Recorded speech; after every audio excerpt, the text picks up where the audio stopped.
Hello 10th class. In chapter Age of Industrialization, chapter number 6, our next topic is what happened to weavers. अगर हम लोग देखें तो early 18th century में east India company England से जो belong करती है, ये यूरोपियन कंपनीज़ जो है वो ट्रेड के लिए इंडिया में उनका अराइवल हो रहा है। वो यहाँ पर जो है सी रूट के थ्रू इंडियन जो ट्रेड है उसको ऑक्यूपाई करना चाहते हैं।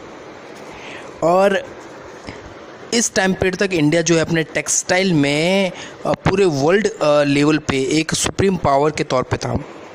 1760s में यहाँ पर यूरोपियन जो डिफरेंट पावर्स है, French, Dutch, Portuguese and Britishers, इनका अराइवल हो रहा है। इंडिया जो है वो अपने फाइन कॉटन और सिल्क जो प्रोडक्ट है उसके लिए उसकी जो डिमांड है काफ़ी यूरोप में है। और ये कंपनीज चाहती थी कैसे भी करके ये जो मोनोपोली राइट्स है वो ले सके, ताकि वो सिंगल कंपनी इंडिया से इन प्रोडक्ट्स, इन फिनिश्ड गुड्स का यूरोपियन कंट्रीज़ में ट्रेड कर सके। और इंडिया का अगर हम लोग देखें तो इस टाइम पीरियड में इंडियन जो ट्रेड है वो काफ़ी ग्लो भी हो रहा है, क्योंकि हमें डोमेस्टिक मार्केट के साथ साथ में इंटरनेशनल मार्केट भी हमें मिल रहा है। और इसका जो बेनिफिट है वो हमारे वीवर्स को। यहाँ पर अगर हम लोग प्रोडक्शन की बात करें तो यहाँ प्रोड्यूसर्स है वो वीवर्स है, और वीवर्स से प्रोडक्ट जो है परचेज़ करके आगे सप्लाई करना इन फॉरेन ट्रेडर्स को। इसमें जो मीडिएटर का जो रोल होता है वो सप्लाई मर्चेंट्स का होता है, वो भी इंडियंस होते हैं। इसके अलावा इस ड्यूरिंग प्रोसेस में सप्लाई मर्चेंट्स प्लस वीवर्स को फाइनेंशियल हेल्प इंडियन बैंकर्स देते हैं। और ये जो फॉरेन कंपनीज़ है उनका वर्क है कि इंडियन सप्लायर्स है उनसे परचेज़ करना। इंडियन जो पोर्ट्स है कोलकाता, मद्रास, बॉम्बे, यहाँ से उसको आगे फर्दर यूरोपियन कंट्रीज़ को सप्लाई करना। लेकिन 1760 और 1717 में अगर हम लोग देखें, जब बंगाल और कार्नेटिक वॉर में पॉलिटिकल अप्रोच करने से पहले जब ईस्ट इंडिया कंपनी यहाँ पर इसका आना हुआ और उसके पास में जब पॉलिटिकल अप्रोच नहीं थी, सिर्फ उसके पास में इकोनॉमिक अप्रोच थी, तो उसके सामने कई प्रॉब्लम्स भी थी। ईस्ट इंडिया कंपनी जब इंडिया में आई तो यहाँ पर उनका एक ही प्राइम वर्क था कि यहाँ से जो फिनिश्ड प्रोडक्ट है उनको यहाँ से परचेज़ करें और यूरोपियन मार्केट में जाके सेल करें। इसमें एक प्रॉब्लम आ रही थी कि उनको जो फ्रेंच, डच, पोर्तुगीज़ और प्लस जो इंडियन जो मर्चेंट्स हैं उनसे काफ़ी टफ कंपटीशन हो रहा था। उनको जो वीवन जो क्लोथ थे, फिनिश जो गुड्स थी, वो प्रॉपर जो है कंटिन्यूस जो है उसकी सप्लाई नहीं हो रही थी। इवन जो है सप्लाई जो मर्चेंट्स, जो इंडियन सप्लाई मर्चेंट्स थे, उनसे उनको परचेज़ करना पड़ता था, उनके साथ उनको बार्गिन करना पड़ता था। और सप्लाई मर्चेंट्स उन्हीं को सेल करते थे जो सबसे हाई प्राइस ऑफ़र करता था। इस कंडीशन में कई बार हमें ऐसे लेटर्स हमें मिले हैं जो ईस्ट इंडिया कंपनी ने लंदन में पोस्ट किए हैं। उस लेटर्स में वो अपनी प्रॉब्लम्स शेयर कर रहे हैं। वो बता रहे हैं कि उनको कंटिन्यूसली जो है वो प्रोडक्ट की सप्लाई नहीं हो रही जितनी डिमांड्स है, क्योंकि ड्यू टू हाई प्राइस उनको काफ़ी महंगी कीमतों में मिल रही है। और उसका मैंने रीज़न बताया, ये जो फॉरेन जो कंपनीज़ थी उसके कारण यहाँ पर जो स्टिफ कंपटीशन था उसके कारण प्राइस काफ़ी हाई थी। इंटरनेशनल मार्केट में इंडिया के जो प्रोडक्ट उनकी डिमांड्स काफ़ी ज़्यादा थी, तो प्राइस नेचुरली वो हाई होनी थी।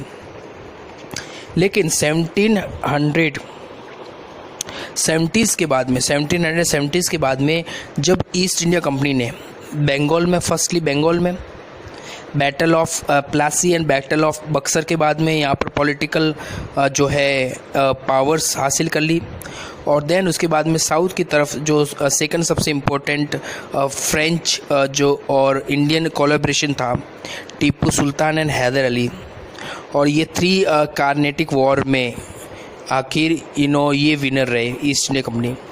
और इस तरह से इनका जो है ईस्ट इंडिया और साउथ इंडिया में इनका पॉलिटिकल जो पावर्स है उन्होंने हासिल कर ली। पॉलिटिकल पावर मिलने के बाद में इनको यहाँ पर इस पर्टिकुलर एरिया से रिलेटेड जो मोनोपोली राइट्स है वो भी मिल गए। धीरे धीरे इन्होंने जितने भी ये फॉरेन कंपनीज थी, डच, पोर्तुगीज़ और फ्रेंच कंपनीज, उनको डिफीट किया और इंडिया से उनको बाहर कर दिया। अब यहाँ पर सिर्फ एक सिंगल कंपनी थी, that is east India company. और पॉलिटिकल राइट्स मिलने के बाद में उन्होंने जो इंडियन बैंकर्स और इंडियन सप्लाई जो मर्चेंट्स है, ये जो इंटरमीडिएटर्स थे, इनको भी इन्होंने यहाँ से रिमूव करने लग गए। अब जो हमारे जो इंटरनल जो ट्रेड था, इंटरनल जो बिजनेस था, उसका जो टोटल मैनेजमेंट और कंट्रोल वो अब ईस्ट इंडिया कंपनी के पास में था। अब ईस्ट इंडिया कंपनी के पास में कोई कंपटीशन नहीं था। अब जो ये जो इंटरनेशनल ट्रेड है उसके जो monopoly rights only east India company के पास में थे। अब उनके पास में ये राइट्स थे कि वो कॉटन और सिल्क गुड्स है, उनकी जो सप्लाईज़ है उनको रेगुलेट कर सके, उनकी जो कॉस्ट है, उनकी जो प्राइस है उसको कंट्रोल कर सके। और इस पूरे प्रोसेस में उन्होंने कुछ स्टेप्स लिए जो हम लोग वन बाय वन डिस्कस करेंगे। फर्स्ट जो स्टेप है, यानी ये जो इंटरनेशनल ट्रेड है इसमें मोनोपोली जो राइट्स है उसको अचीव करने के लिए फर्स्ट थिंग इज़ दैट, अगर हम लोग देखें इस ट्रेड में, यहाँ पर प्रोड्यूसर्स, वीवर्स है जो बुनाई करते हैं, कपड़े बुनते हैं, वो लोग थ्रेड बनाते हैं कॉटन से और उसके बाद में कपड़े वीव बुनते हैं hand bye simple suit tools. तो यहाँ पर वीवर्स प्रोड्यूसर्स है और सप्लाई मर्चेंट्स इन वीवर्स से प्रोडक्ट खरीद कर जो ट्रेडर्स है, फॉरेन ट्रेडर्स, उनको सेल करते थे। और प्लस बैंकर्स, ब्रोकर्स। जब ईस्ट इंडिया कंपनी में जब उसके पास पॉलिटिकल राइट्स आ गए तो उन्होंने जितने भी इसमें ये मीडिएटर्स थे, जो भी इंडियन जो ट्रेडर्स थे, मर्चेंट्स थे, सप्लाई मर्चेंट्स, ब्रोकर्स, इनको यहाँ से आउट कर दिया। इसके लिए उन्होंने अपने खुद के जो है गवर्नमेंट एम्प्लॉइज़, दैट वाज गोमास्तास को अपॉइंट किया गया। इन गोमास्तास की जो ड्यूटीज़ थी, उनका काम था कि वीवर्स के साथ में सुपरवाइज़ करें, कोऑर्डिनेट करें, उनसे सप्लाईज़ को कलेक्ट करें, क्वालिटी को एग्जामिन करें और जो उसको सप्लाई को आगे डिलीवर्ड करें। इसके लिए उन्होंने गोमास्ता, जब गोमास्तास की एंट्रीज हुई तो गोमास्ता ने धीरे धीरे जो इंडियन सप्लाई मर्चेंट्स थे और जो बैंकर्स थे उनको आउट करना शुरू कर दिया। इसके पीछे जो ईस्ट इंडिया कंपनी की फाइनेंशियल इकोनॉमिक जो कंडीशंस थी और प्लस उनके पास में जो पॉलिटिकल राइट्स थे उसका उनको बड़ा बेनिफिट मिला। सेकंड जो स्टेप है जो उनके ईस्ट इंडिया कंपनी को इस ट्रेड में जो लीड करने में हेल्प है, सेकंड जो पॉइंट है दैट इज़, अब जो ईस्ट इंडिया कंपनी है वो गोमास्ता के थ्रू डायरेक्ट किसको अप्रोच कर रही है? वीवर्स। यहाँ पर वीवर्स कौन है? As a producers. ये इन वीवर्स से कांटेक्ट करती, उनको एडवांस देती कि आप अपना जो प्रोडक्ट है वो ओनली हमें जो है वो सेल आउट करेंगे।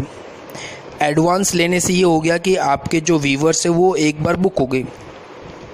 आज मैंने जो भी प्राइस आज मैंने फ़िक्स की है एज ए एडवांस, आपको आने वाले समय में चाहे मार्केट कैसा भी हो सकता है मार्केट पीक पे हो, तब भी आपको आज जो हमने प्राइस डिसाइड की उसी पे आपको सेल करना है। तो एडवांस प्लस वो लोग उनको लोन भी ऑफ़र करते थे।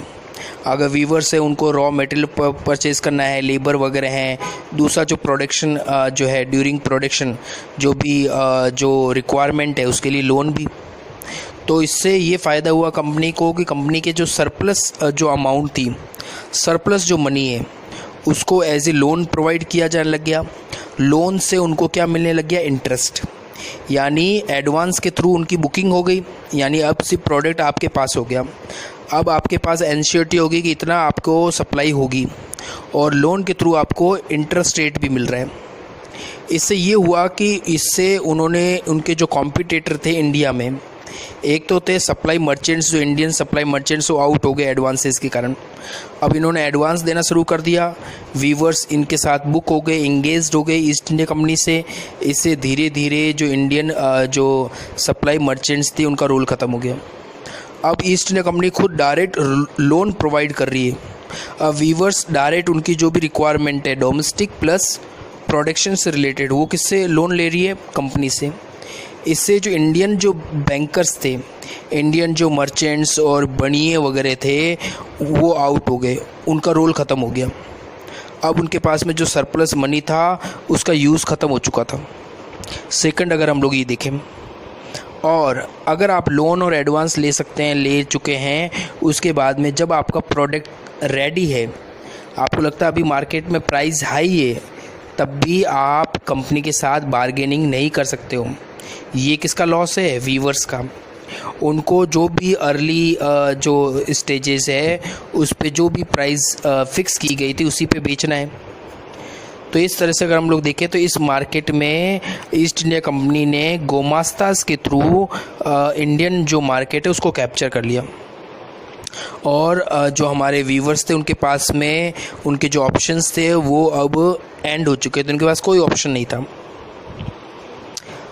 लोन के स्टार्ट में अगर हम लोग देखें तो स्टार्टिंग में लोन के कुछ बेनिफिट हुए हमारे वीवर्स के लिए।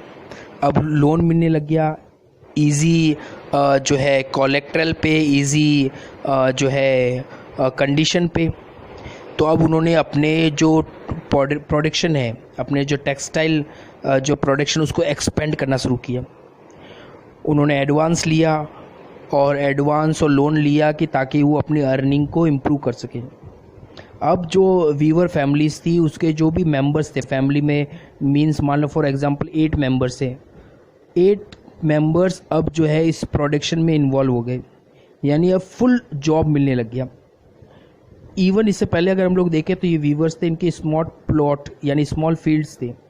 ये लोग ऑफ सीज़न में एग्रीकल्चर करते हैं और सीज़न में वीविंग का वर्क करते हैं। अब ईस्ट इंडिया कंपनी के आने के बाद में इनके पास में फुल परमानेंट जॉब था वीविंग का। अब इनके पास में जो फील्ड वगैरह था ये इन्होंने लीज पे देने लग गए, यानी किराए पे। अब जो अदर जो पीजेंट्स थे वो इस पे एग्रीकल्चर करते। तो अब जो इनके पास में स्मॉल जो पीस ऑफ लैंड है उससे जो लीज पे जो इनको इनकम हो रही है वो इनके सरप्लस इनकम है। और इस ड्यूरेशन में जो भी ये वीवर्स टोटली वर्क कर रहे हैं, पूरे फैमिली वर्कर्स, ये इनका फुल एम्प्लॉयमेंट है। तो इससे एक ये बेनिफिट हुआ इस लोन लेने से कि अब इनका प्रोडक्शन बढ़ा, फैमिली के सभी मेंबर्स हैं उनको जॉब मिला। इवन जो इनको फ्री टाइम में इनको एग्रीकल्चर करते थे अब उससे भी उनको फ्री हो गए, उस लैंड को ये लोग लीज पे दे रहे हैं जो इनकी सरप्लस इनकम है। धीरे धीरे अगर हम लोग देखें तो आगे आने वाले समय में जब ईस्ट इंडिया कंपनी को ये जो है कंफर्म हो गया कि अब उनको इंडिया में कोई भी कंपटीशन नहीं दे सकता, अब धीरे धीरे गोमास्ताज और जो वीवर्स उनके रिलेशन भी जो है वो चेंज होने लगे। अगर हम लोग देखें इससे पहले जो भी इंडियन सप्लाई मर्चेंट्स थे वो लोग लोकल होते थे, वो लोग उस पर्टिकुलर विलेज से बिलोंग करते थे, वो उन वीवर्स को इंडिविजुअली जानते थे, उनकी क्या प्रॉब्लम्स है क्या नहीं है, उन वीवर्स को हेल्प करते थे, किसी भी तरह की फाइनेंशियल हेल्प है, किसी तरह का जो सपोर्ट है, वीवर्स भी उनको पर्सनली जानते थे। तो उनके बीच में अगर म्यूचुअल अंडरस्टैंडिंग की बात करें तो बहुत अच्छी थी। ये जो गोमास्तास थे ये आउटसाइडर्स थे, इनका विलेज में कोई लिंक नहीं था, ये किसी वीवर को नहीं जानते थे। किसी वीवर की अगर कोई एक्चुअल प्रॉब्लम है भी, जेन्युइन जो है जेन्युइन जो प्रॉब्लम है जेन्युइन, तो भी वो उसको नहीं समझते थे कि इसकी क्या प्रॉब्लम है। ये लोग जब आते थे, ये लोगों ने जब डिसाइड किया कि इस डेट को हम लोग जो प्रोडक्ट जो है वो कलेक्ट करने के लिए आएंगे, तो ये अपने साथ में सिपॉइज और प्लस पियोन ऑफिशियल जो डिपार्टमेंट वो पूरा लेके आते थे साथ में। और उस कंडीशन में अगर कोई वीवर टाइमली पेमेंट नहीं कर पाता था, टाइमली जो प्रोडक्शन है उसको डिलीवर्ड नहीं कर पाता, तो ये उसको पनिश करते थे, उसको ह्यूमिलेट करते थे, उसकी बेइज्जती करते थे। कई बार तो फ्लॉगिंग यानी उनके कोड़े भी मारे जाते थे, उनको पनिश किया जाता था। तो अब अगर हम देखें तो इस कंडीशन में वीवर और जो गोमास्ता है उनके रिलेशन ख़राब होने लग गए। वीवर से अब उनको रियलाइज़ होने लग गया कि अब वो प्राइस के लिए बार्गेनिंग नहीं कर सकते, जो प्राइस दी जा रही है उसी पे ही उनको सेल करना है। अब उनके पास में डिफरेंट बायर्स नहीं थे, सिर्फ एक सिंगल बायर्स थे। अब जो कंपनी है वो प्राइस खुद जो प्राइस डिसाइड करती थी, और प्राइस जो भी कंपनी डिसाइड करती तो वो मिनिमम प्राइस होती थी, जो भी वीवर्स है उस मिनिमम प्राइस पे ही सेल कर सकते थे। वीवर्स के पास में अदर ऑप्शंस थे नहीं, उनको सिर्फ कंपनी को ही सेल करना पड़ता था। इस कारण से उनको मजबूरी में प्रेशराइज्ड होके वो प्रोडक्ट अपने बेचने पड़ते थे, क्योंकि उन्होंने एडवांस और लोन लिया हुआ था। अगर वो पे नहीं कर पाया तो उनको लिए लोन का इंटरेस्ट पे करना डिफ़िकल्ट हो जाएगा। यही रीज़न है जब कार्नेटिक और बंगाल के बाद में जब political right east India company के बाद में आया, तो कई जो विलेजेस हैं जहाँ पर जो फार्मर्स है उनको ये लगा कि अब उनके पास कोई ऑप्शन नहीं है, उनके पास में उनको ये चीज़ पे करनी है। जैसे फॉर एग्जांपल आपकी जो प्राइस है वो पर यूनिट 5 रुपीज़ जो है वो डिसाइड की कि मैं अपनी जो है जो प्रोडक्ट है वो 5 रुपीज़ पर प्राइस सेल करूँगा। लेकिन जब ड्यूरिंग प्रोडक्शन मुझे ये पता चला कि क्लाइमेटिकल जो सर्कमस्टेंसेस है या फिर अदर जो मार्केट में जो अप डाउन्स है, इसके कारण जो मेरी प्राइस है, मेरी जो कॉस्ट है, प्रोडक्शन की कॉस्ट वो 7 रुपीज़ आ रही है, जबकि मैंने डिसाइड किया 5 में। अब 7 रुपीज़ आ रही है और मैं उसको 5 रुपीज़ के अकॉर्डिंग अगर उसको सेल करता हूँ तो मुझे 2 रुपीज़ का लॉस होगा। ऐसे में मैं हार्डवर्क भी करूँ और लॉस भी बियर करूँ तो मेरे डिफ़िकल्ट है। तो ऐसे कई जो व्यूवर्स है, जब उनको ऐसी कंडीशन आती थी कि उन्होंने एडवांस ले लिए, इस प्राइस पे उनको बेचना है, लेकिन उनकी कॉस्ट काफ़ी हाई आ रही, तो उस कंडीशन में उनका एक ही ऑप्शन था, उस विलेज को छोड़ देना। उस विलेज को वो लेफ्ट छोड़ देते और वहाँ से वो माइग्रेट होके अपने जो रिलेटिव्स है वो है उनके एरियाज़ में अदर विलेजेस की तरफ उनको मूव करना पड़ता। अदर विलेजेस में वो वहाँ पर कोई लैंड ऑक्यूपाई करते या फिर लैंड रेंट पे लेते और वहाँ पर उनको वर्क करना पड़ता। इस तरह से अगर हम लोग देख रहे हैं तो ये जो ईस्ट इंडिया कंपनीज़ की जो पॉलिसीज़ थी, इसका जो लॉस यहाँ तक पहुँच गया कि हमारे जो व्यूवर्स है उनको अपनी जो पैट्रियटिक जो है, अपनी जो फैमिली की जो लैंड है वो भी छोड़नी पड़ी, वहाँ से उनको भाग जाना पड़ा। इसके अलावा अगर हम देखें, यही रीज़न है कि कई बार हमें कई ऐसे एविडेंस देखने को मिलते हैं कि ये जो इंडियन वीवर्स थे उन्होंने कंपनी के अगेंस्ट कई बार रिवोल्ट किए, कंपनी और कंपनी के ऑफिसर्स के कई बार उन्होंने रिवोल्ट किए। उन्होंने इस चीज़ को, लोन को पे करने से रिफ्यूज़ कर लिया। उन्होंने जो वर्कशॉप्स है उनको क्लोज़ कर दिया। एग्रीकल्चरल जो लेबरर्स थे उन्होंने वर्क करने से मना कर दिया। तो इस तरह के जो है हम लोग देख रहे हैं, ये जो वीवर्स और बिटवीन कंपनी ये जो कॉन्फ्लिक्ट है ये भी काफ़ी जो है वो राइज़ हो रहा है। और 19th सेंचुरी के बाद तो एक और प्रॉब्लम जो वीवर्स को फेस करनी पड़ी, दैट वाज कॉटन। क्योंकि 19th सेंचुरी में जो सिविल वॉर है ये अमेरिका में स्टार्ट हो गया। इंग्लैंड में जो कॉटन है वो इंडिया प्लस अमेरिका से, और मैक्सिमम जो रॉ मेटेरियल कॉटन जो है अमेरिका से आता था। अमेरिका में सिविल वॉर के कारण वहाँ से सप्लाई बंद हो गई। अब जो ब्रिटिशर्स है वो रॉ मेटेरियल कॉटन कहाँ से परचेस कर रहे हैं? इंडिया से। अब वीवर्स को प्रॉब्लम होने लगी, उनको जो रॉ मेटेरियल वो उनको क्लोथ बनानी है, टेक्सटाइल के लिए जो रॉ मेटेरियल है कॉटन वो अब काफ़ी हाई प्राइस पे मिल रहा है कॉटन, और उससे जब वो चीज़ कोई प्रोडक्ट बनाते हैं उससे जो उनको प्राइस मिलनी चाहिए वो कंपनी के थ्रू उनको बहुत ही कम प्राइस मिल रही है। और इस कंडीशन में उनकी कॉस्ट बढ़ गई, जबकि उनकी जो सेल या फिर जो बेचने की जो रेट थी वो काफ़ी कम थी। इस कंडीशन में उनको कंटिन्यूसली जो लॉस और इस कंडीशन में कई जो वीवर्स थे जिन्होंने स्टार्टिंग जो टाइम पीरियड में एडवांस लोन से जो प्रॉफिट गेन किया था, अब उनकी जो कंडीशन है वो काफ़ी ख़राब हो गई। ये रीज़न था कि कई इंडियन जो वीवर्स को अपना ये जो ट्रेडिशनल वर्क है वो उनको छोड़ना पड़ा। वो लोग या तो जो एग्रीकल्चर लेबर के तौर पे वर्क करने लगे या फिर वो जो है अनएम्प्लॉयड घर पे बैठ गए। Thank you.